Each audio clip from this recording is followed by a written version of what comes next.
नमस्कार, स्वागत है आपका इंसाइड झारखंड न्यूज के इस बुलेटिन में। मैं हूं हिमलता और खबरों की शुरुआत करते हैं जमशेदपुर से। उड़ीसा के पूर्व राज्यपाल रघुवर दास शुक्रवार शाम जमशेदपुर पहुंचे, जहां भारतीय जनता पार्टी के कार्यकर्ताओं व उनके समर्थकों ने उनका जोरदार स्वागत किया। उनके एग्रीको स्थित आवास पर देर रात तक गहमा गहमी बनी रही।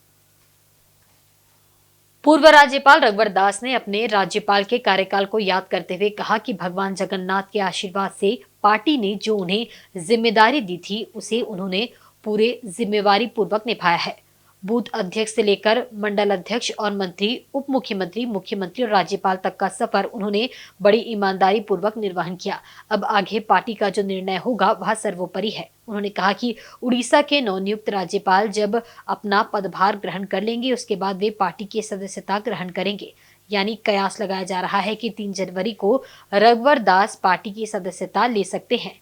वहीं उन्होंने पूर्व प्रधानमंत्री स्वर्गीय मनमोहन सिंह के निधन पर भी गहरा दुख व्यक्त किया। कहा कि देश ने एक ऐसे शख्स को खो दिया है जिन्होंने एक अर्थशास्त्री होने के साथ साथ देश को आर्थिक मजबूती प्रदान करने का काम किया था। उन्हीं की राह पर अटल बिहारी वाजपेयी चले और अब देश के प्रधानमंत्री चल रहे हैं।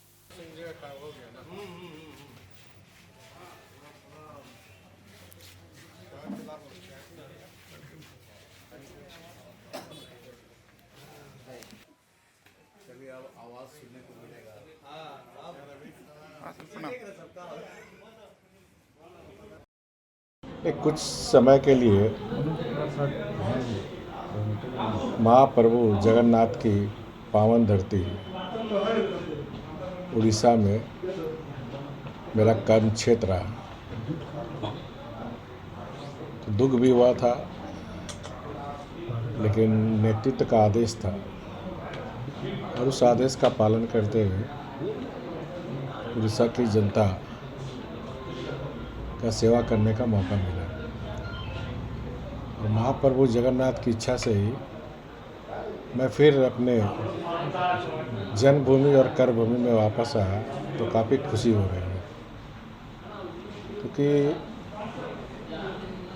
मैं कोई भी भूमिका में रहा तो जनता और कार्यकर्ता के बीच रहना ही मुझे पसंद है। आपने देखा होगा कि मैं उड़ीसा भी था तो महामहिम राज्यपाल पद की गरिमा का ख्याल रखते हुए उड़ीसा के 30 जिलों में जनता से संपर्क करना है, चाहे चौपाल के माध्यम से हो, चाहे स्वयं सहायता महिला समूह के ग्रुप के माध्यम से हो, या पीएम आवास योजना का निरीक्षण करना। तो जो भी केंद्र सरकार की योजनाएं चल रही थी वो धरातल पर उतर रही थी और जनता की समस्या, उड़ीसा की समस्या को के लोगों से जानने सुनने का अवसर प्राप्त हुआ। और 14 महीने का जो उड़ीसा प्रवास मेरे लिए बहुत ही सुखद रहा। वहाँ के लोगों ने बहुत प्यार स्नेह हमें दिया। मैं उड़ीसा की जनता का, महाप्रभु जगन्नाथ जी का हमेशा ऋणी रहूँगा। और मैं फिर से अपनी जन्मभूमि कर्मभूमि जमशेदपुर और झारखंड का पार्टी हित और जनहित में जो मेरा जीवन का लक्ष्य था, तो जो हमारे शोषित, वंचित, गरीब, दलित, आदिवासी समाज के जीवन का उत्थान हो, उस दिशा में फिर बढ़ चढ़कर काम करना। इधर हजारीबाग जिले के सदर एसडीओ अशोक कुमार की पत्नी अनीता कुमारी ने देर रात अस्पताल में इलाज के दौरान दम तोड़ दिया। अनीता कुमारी को जलाकर मारने का आरोप उनके भाई राजू कुमार गुप्ता ने अपने जीजा अशोक कुमार और उनके परिजनों पर लगाया है। 26 दिसंबर की सुबह अनीता कुमारी जली थी। एसडीओ के साले राजू कुमार गुप्ता ने इस मामले में अपने जीजा अशोक कुमार समेत उनके पिता दुर्योधन साव, छोटा भाई शिवनंदन कुमार व उसकी पत्नी रिंकू देवी के खिलाफ मामला दर्ज कराया है, जिसमें उन्होंने उन पर तेल छिड़ककर जान से मार डालने का आरोप लगाया है। राजू कुमार गुप्ता का कहना है कि उनकी बहन अनीता कुमारी 65% जल गई थी और उसका रांची के देव कमल हॉस्पिटल में इलाज चल रहा था, जहां शुक्रवार की देर रात 2 बजे के करीब उन्होंने दम तोड़ दिया।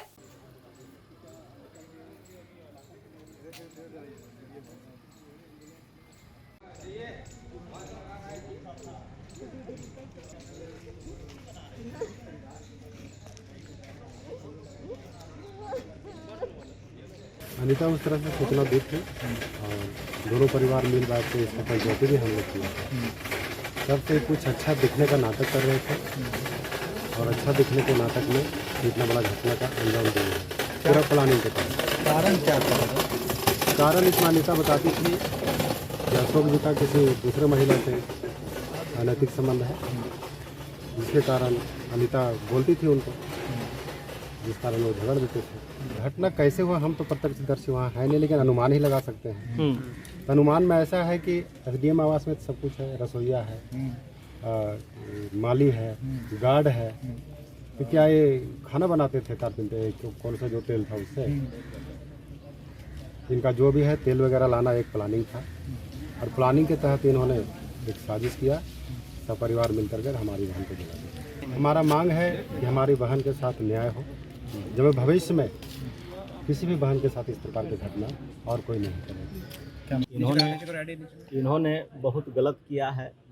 इन्होंने अपने हाथ से ही तारपीन तेल डाल के मेरी बहन को जलाया। इसका आप लोग देख सकते हैं, मेरे पास एक वीडियो है, वो वीडियो आप लोग को हम दे देंगे। उसमें वीडियो में बहन मेरा, हमारे भतीजा और भाई पूछ रहे हैं उससे कि कौन जलाया, एसडीओ साहब जलाया, तो हाँ में इशारा कर रहे हैं, बोल नहीं पा रही है लेकिन हाँ ना में इशारा कर रहे हैं। और ये जो पूरा घटनाक्रम है एक फिल्मी स्टाइल में, एक नाटकीय तरह से इसको सजाया गया है, जिसमें जो है ये अपना जो है कर्तव्य, जो ये गुनाह किए हैं उसको छुपा सके। आप लोगों को बता दे रहे हैं कि ये घटना सुबह 7 बजे की है और जहां वो रहते हैं उनके आवास से हम मात्र 3 से 4 किलोमीटर की दूरी में रहते हैं, लेकिन उन्होंने मुझे सूचना दिया है 8:45 बजे। जब वो संतुष्ट हो गए कि अब किसी तरह से कोई भी बात नहीं बोल सकती है, उसके बाद मुझे सूचना किस दिया माध्यम से सूचना मिली? उनके भाई शिवनंदन कुमार के माध्यम से मुझे सिर्फ इतना बोला गया कि आपकी बहन जल गई है। उसके बाद फोन को उनका नहीं सुना जाना, वो जल गई, फिर फोन काट दिए। फिर हमने उनको कॉल बैक किया तो उन्होंने बताया कि जल गई है और आरोग्यम से रेफर कर दिया गया है। हम लोग बोकारो जा रहे हैं और बहुत आगे निकल चुके हैं।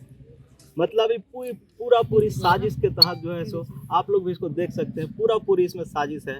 अगर वो हमको पहले 7 बजे 7:30 बजे, जब तक वो हजारीबाग में थे, जब तक मेरी बहन बोल पा रही थी, तब तक अगर वो मुझे सूचना देते तो शायद मेरी बहन मुझे बता देती। इसलिए उन्होंने जो है इस साज को छुपाने के लिए मुझे कॉल नहीं किया, और मुझे क्या, हम कोई परिवार को उन्होंने कॉल नहीं किया, बल्कि और किसी और को जो उनका माफिया दलाल है, उन लोगों के माध्यम से मेरे पास फ़ोन करवाया गया है, मुझे दबाव बनवाया गया है कि कुछ नहीं करना है, से आप जो कहेंगे हम मानने के लिए तैयार हैं, हम हर तरफ मैनेज करने के लिए तैयार हैं। वहीं रांची के मोराबादी मैदान में राष्ट्रीय खादी एवं सरस महोत्सव में प्रतिदिन लोगों की भारी भीड़ उमड़ रही है। इस मेला में घरेलू कार्यों से संबंधित सामान, खादी एवं गर्म कपड़े के स्टॉल के साथ खाने पीने के स्टॉल, बच्चों के मनोरंजन के लिए झूला लोगों को अपनी ओर आकर्षित कर रहा है। इसके अलावा नए नए डिजाइन के फर्नीचर, कालीन भी इस मेले में मौजूद है, जो लोगों को खूब पसंद आ रहे हैं। मेला में खादी की विशेष स्टॉल लगाया गया है, जो आकर्षण का केंद्र है। इसमें प्रत्येक दिन संगीत एवं नृत्य का कार्यक्रम प्रस्तुत किए जा रहे हैं, जिससे लोग खरीदारी के साथ साथ मनोरंजन का भी लुत्फ उठा रहे हैं। इस मेला के आयोजक सरस के नोडल पदाधिकारी मीनाक्षी प्रकाश ने कहा कि सरस के 120 और खादी के मिलाकर कुल 500 स्टॉल लगाए गए हैं। यहाँ स्थानीय उत्पादों के स्टॉल अधिक है, इनकी बिक्री भी अधिक हो रही है। अभी तक 1 करोड़ से अधिक की बिक्री सिर्फ सरस की हुई है। इसमें सखी मंडल दीदियों द्वारा निर्मित स्थानीय उत्पाद लोगों को अधिक पसंद आ रहा है। उम्मीद है कि बाकी बचे दिनों में और अधिक बिक्री होगी।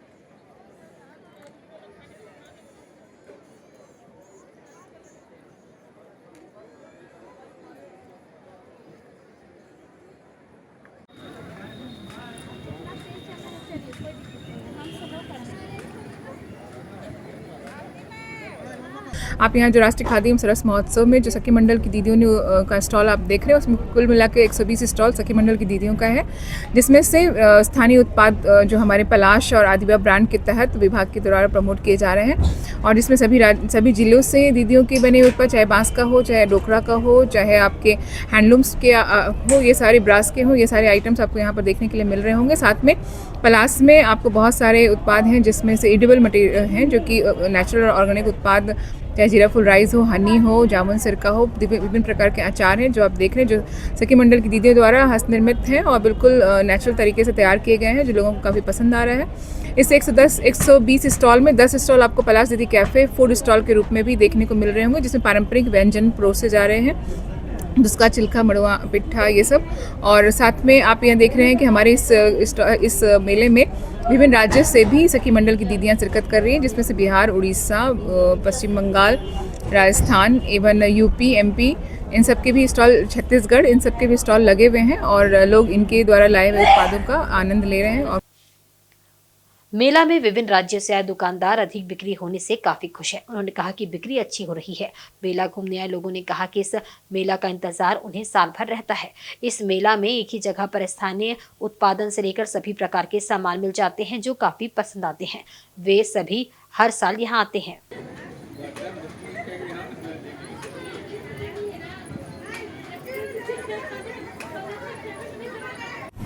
हाँ सर, मेरा नाम हेमंत नायक है।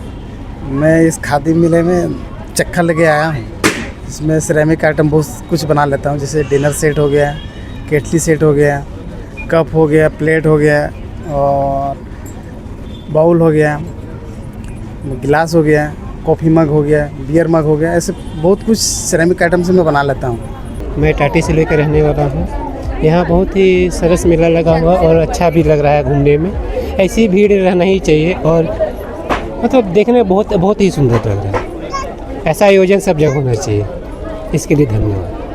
जमशेदपुर के बागबेड़ा थाना अंतर्गत 2 नंबर 6 स्थित एक स्क्रैप टाल में शुक्रवार की रात अचानक आग लग गई। इससे पूरे क्षेत्र में अफरा तफरी का माहौल उत्पन्न हो गया। सूचना पाकर एक दमकल घटनास्थल पर पहुंची और आग पर काबू पाया।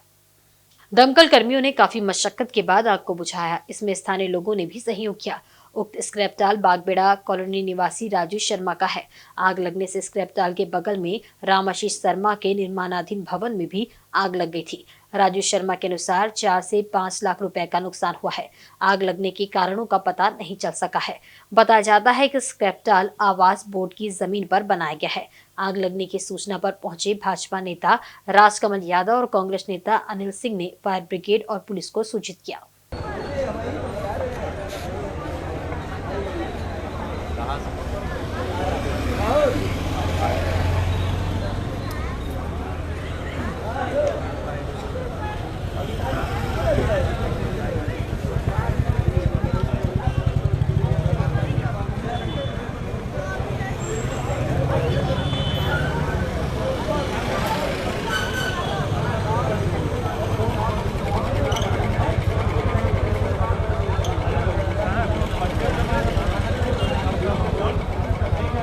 यहाँ लगा दिया है लोगों ने, लग गया है, आपको बोला जाएगा। वो प्लास्टिक कार्टून वही होगा 5 लाख हुआ शाम को लगा है, वही 9 बजे नेता मेरा। इधर आदित्यपुर थाना क्षेत्र के शेरे पंजाब मुख्य सड़क पर विश्वास लॉज के पास शुक्रवार देर रात एक अजीबोगरीब घटना सामने आई। एक युवक अंधेरे में एक सूखे कुएं में गिर गया, जिसे बाद में स्थानीय लोगों और पुलिस की मदद से उसे बाहर निकाला। बताया जा रहा है कि युवक चोरी की नीयत से विश्वास लॉज के पास पहुंचा था, लेकिन उसे ये अंदाजा नहीं था कि वहां एक सूखा कुआं है। अंधेरे में कुएं को ना देख पाने के कारण युवक उसमें जा गिरा। कुएं में गिरने के बाद उसने जोर जोर से चिल्लाना शुरू किया। युवक की चीख पुकार सुनकर आसपास के लोग मौके पर पहुंचे। कुएं में गिरा युवक सुरक्षित था, लेकिन घबराया हुआ था। स्थानीय लोगों ने तुरंत पुलिस को सूचना दी। सूचना मिलते ही आदित्यपुर पुलिस की गश्ती दल मौके पर पहुंची और लोगों की मदद से युवक को कुएं से बाहर निकाला। युवक को मामूली चोटें आई थी। कुएं से बाहर निकालने के बाद आदित्यपुर पुलिस ने उसे हिरासत में ले लिया है और पूछताछ कर रही है। प्रारंभिक जाँच में पता चला है कि वह चोरी के इरादे से वहां आया था। खींचो खींचो, सब मिल के खींचो। रो आवाज ऐसे उठ गया, शक्ल देखिए। ठीक ट्रेनिंग है इसको। फंस गया, नहीं गिरेगा, नहीं गिरेगा।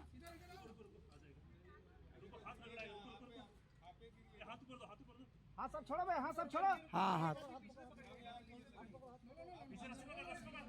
रस्सी पकड़, पीछे खींच, रस्सी छोड़, रस्सी छोड़ तुम। अरे हाथ रस्सी छोड़ भाई तुम। अबे रस्सी छोड़, अबे रस्सी छोड़। चलो हाँ सर भी फटा होगा।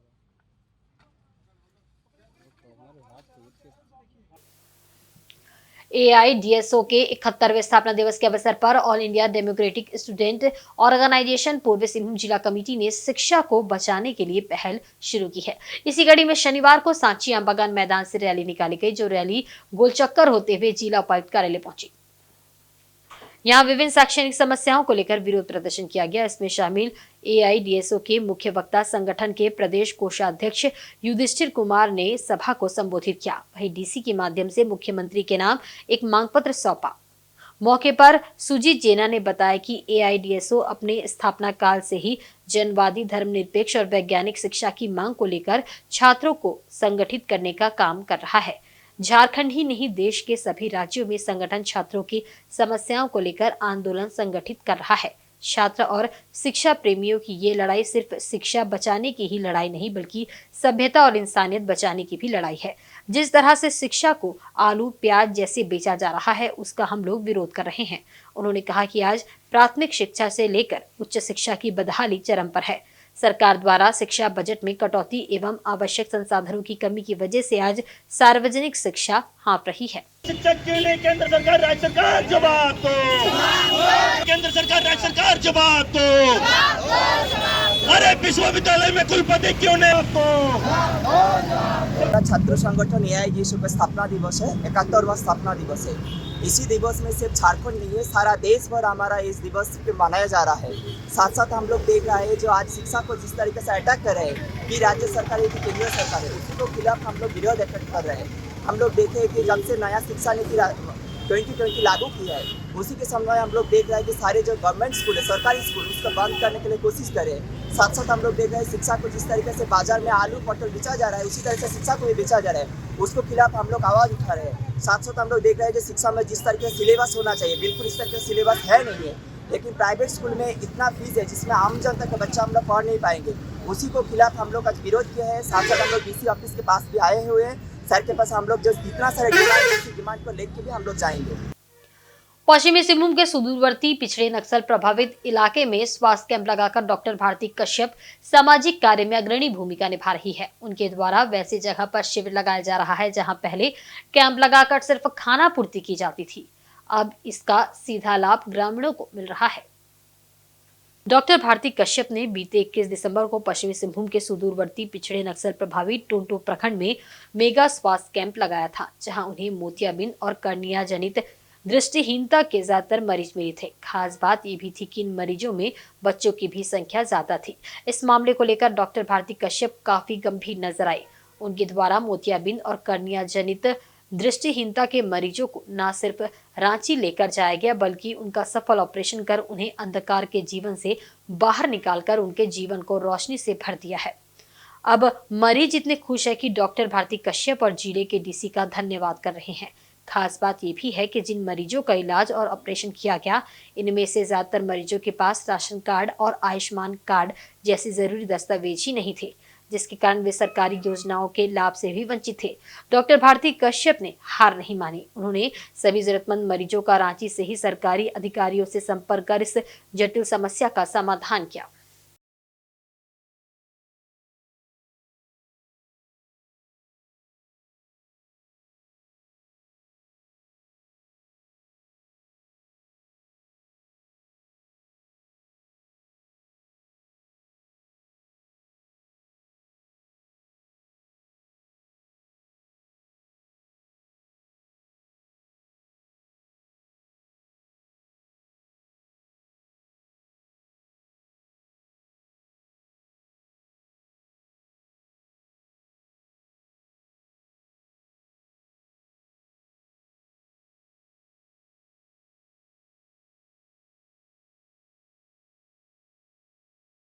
बहुत अच्छा डॉक्टर लोग भी बहुत बहुत अच्छी थी। बहुत अच्छी थी। करवाए तभी तो हम लोग को मौका मिला इतना दूर जाके इतना अच्छा अस्पताल में आपका ऑपरेशन कराने के लिए। गाँव में गर्भावस्था, देखिए गाँव में जो मोतियाबिंद है वो ये बात जरूर है कि जो बच्चों में मोतियाबिंद है वह किसी को रेटिना की बीमारी है, किसी को कॉर्निया की बीमारी है। ज़्यादातर मरीज यहाँ पर हम लोगों को आंखों के मिल रहे हैं और इन लोगों को क्रमवार तरीके से हम लोग रांची ले जाएंगे और वहाँ पर उनका NABH जल्दी करो ये बच्चा जो स्वास्थ्य के क्षेत्र में उपेक्षित रहे हैं ऐसे मेगा स्वास्थ्य अभियानों की श्रृंखला में गुआ गोइलकेरा के बाद हमने टोंटो में कैंप लगाया, मेगा महिला स्वास्थ्य शिविर और दृष्टि सुरक्षा शिविर। इसमें इन सभी कैंप में हमें बुजुर्गों के अलावा छोटे छोटे बच्चे भी मिले जिन्हें मोतियाबिंद था और बरसों से उनकी आंख में मोतियाबिंद था जिसका कि कोई इलाज नहीं कराया गया, जिसकी वजह से उनकी आंखें सुस्त हो गई। इन स्वास्थ्य अभियानों का उद्देश्य है समाज के अंतिम पायदान पे खड़े ऐसे लोग तक पहुंचना। इनके पास आयुष्मान कार्ड तो छोड़िए, आधे से ज्यादा लोगों के पास राशन कार्ड भी नहीं था। तुम लोगों में ज्यादातर लोगों के पास राशन कार्ड और आयुष्मान कार्ड तो नहीं था। नहीं। तुम लोगों का राशन कार्ड और आयुष्मान कार्ड जिला प्रशासन की मदद से यहाँ पर बनाया गया। इसमें आधे से ज्यादा लोगों का राशन कार्ड और आयुष्मान कार्ड जिला प्रशासन पश्चिम सिंहभूम की मदद से यहाँ पे बनाया गया। समाज के अंतिम पायदान पर खड़े दूर दराज के इलाके के PVTG ग्रुप के और स्वास्थ्य सुविधाओं से वंचित ऐसे लोगों तक स्वास्थ्य सुविधा पहुंचाना ही इस तरह के अभियानों का उद्देश्य है। वहीं पूर्वी सिंहभूम जिले के मुसाबानी स्थित देवली गांव के लाकड़ा डुंगरी डी टोला में रहने वाली मेथी धीबर आज भी सरकारी सुविधाओं से वंचित है। महिला किसी तरह अपना जीवन यापन कर रही है। मेथी धीबर को किसी तरह की सुविधाएं नहीं मिल रही है, जिससे वह काफी परेशान है। महिला के पति का देहांत पूर्व में ही हो चुका है। उनकी इकलौती बेटी थी जिसकी शादी हो चुकी है। अब वह अकेले ही रहती है। सरकारी आवास नहीं मिलने की वजह से वह फूस के घर में रहने को मजबूर है। नदी से मछली पकड़कर तथा उसे बेचकर अपना जीवन यापन कर रही है। बहुत बार उन्होंने राशन, पेंशन और आवास के लिए गुहार लगाई, पर अभी तक सरकार की कोई सुविधा उन्हें मुहैया नहीं हुई। बता दें कि लाकड़ा डुंगरी टोला शंख नदी तथा स्वर्णरेखा नदी के संगम स्थल में बसा है। मेथी धीबर चाहती है कि उसे सरकार से राशन, पेंशन और आवास की सुविधा मिले।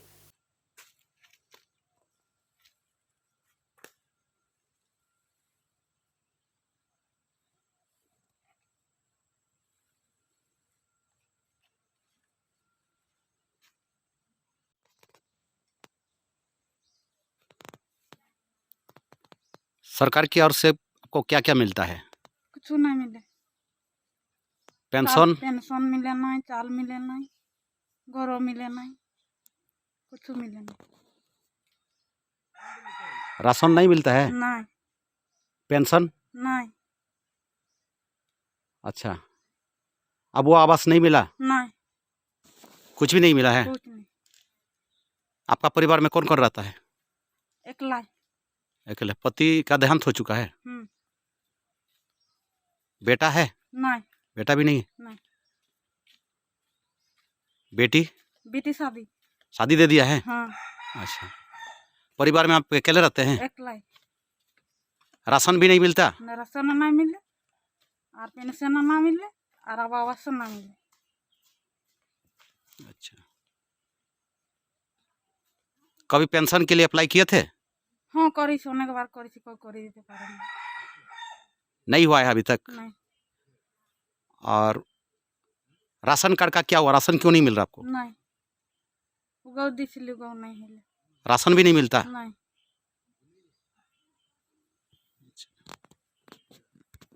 जमशेदपुर के सांची स्थित रविंद्र भवन में टाइगर सोसाइटी की ओर से 3 दिवसीय कार्यशाला का आयोजन किया गया। शनिवार को इसका शुभारंभ हुआ, जिसमें बड़ी संख्या में स्कूली बच्चों ने हिस्सा लिया।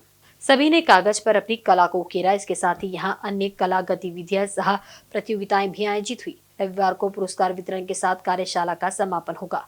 टाइगर सोसाइटी के महासचिव आशीष चौधरी ने कहा कि इस कार्यक्रम के आयोजन का मकसद बच्चों में छुपी प्रतिभा को एक मंच प्रदान करना है। इसमें भाग लेने वाले दूसरे स्कूल के बच्चों से टाइगर स्कूल के भी छात्रों को काफी कुछ सीखने को मिलता है। ये कला कार्यशाला 3 दिवसीय है और अगले वर्ष इसे झारखंड के स्तर पर आयोजित किया जाएगा।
ये जो ऑर्गेनाइजेशन आप देख रहे हैं, ये रविंद्र भवन का तरफ से ऑर्गेनाइज किया गया है। हम लोगों को इन्होंने इन्वाइट किया गया एज ए आर्टिस्ट, और मैं यहाँ पर कुछ कल्चर का ही काम कर रहा हूँ। आप मेरे सामने काम देख रहे हैं। बेसिकली मैं डिफरेंट मीडियम में काम करता हूँ, तो यहाँ पर मैंने लकड़ी के ऊपर में काम कर रहा हूँ।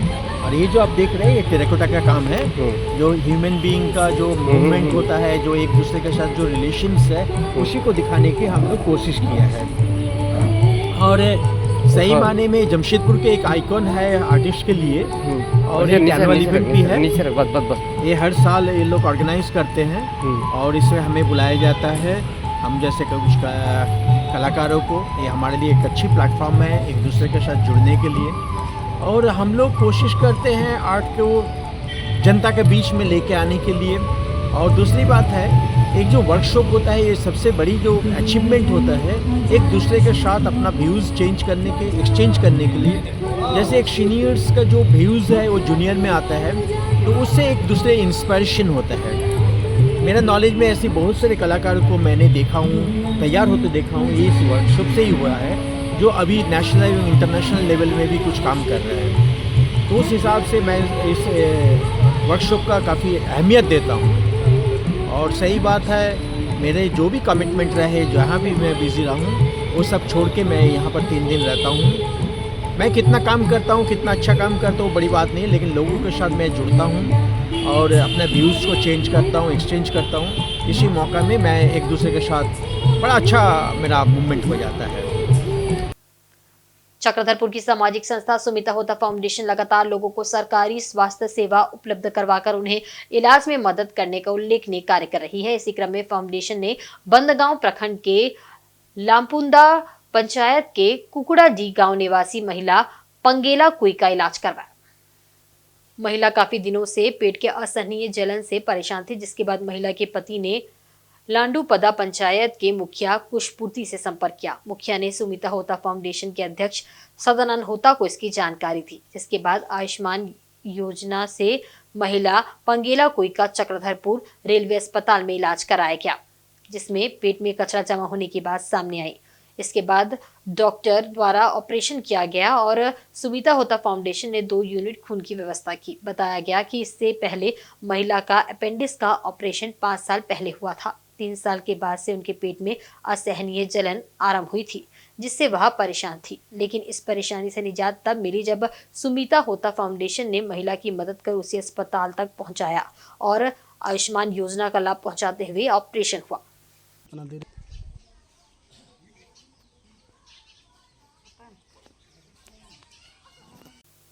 पिछले कुछ सालों से चक्रधरपुर में पशु चोर गिरोह सक्रिय है। यहां दिन दहाड़े पशुओं की चोरी की घटना को अंजाम दिया जा रहा है, लेकिन पुलिस इन घटनाओं पर अंकुश नहीं लगा पा रही है। अब इन चोरों ने चोरी का तरीका भी बदल दिया है और अब पशुओं की चोरी करने के लिए लग्जरी गाड़ी का प्रयोग करने लगे हैं। इसका खुलासा तब हुआ जब 2 बकरी चोरी का सीसीटीवी फुटेज सामने आया। मामला चक्रधरपुर के रेलवे कॉलोनी का है। जानकारी के अनुसार पशु चोर दोपहर में उड़ीसा नंबर की कार से रेलवे के आरेली कॉलोनी क्षेत्र में आते हैं। फिर गाड़ी को पशु के सामने रोककर चारा फेंककर सामने बुलाते हैं। जैसे ही गाड़ी के ड्राइविंग सीट के पास बकरी पहुंचती है, वे तुरंत उसे झपट्टा मारकर पकड़कर अंदर घुसा लेते हैं। इसी तरह चोरों ने 2 बकरियों की चोरी की है। बता दें कि इससे पहले भी चोरों ने चक्रधरपुर में गाड़ी से गाय चोरी करते घटना को अंजाम दिया था। उस समय भी चोरी सीसीटीवी में कैद हो गई थी, लेकिन इस बार जिस गाड़ी का प्रयोग हो रहा है वह सीसीटीवी में कैद हुआ है और बकरी चोर का चेहरा साफ नजर आ रहा है। देखना होगा कि पुलिस अब जांच कर चोर के विरुद्ध कार्रवाई करने में सफल हो पाती है या नहीं। पुलिस के लिए बड़ी चुनौती अब चोरी के लिए इस्तेमाल हुए लग्जरी गाड़ी और पशु चोर की पहचान करने की है।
और वक्त हो चला एक बहुत ही छोटे से ब्रेक का। ब्रेक के बाद खबरें और भी अब देखते रहे इनसाइड झारखंड न्यूज।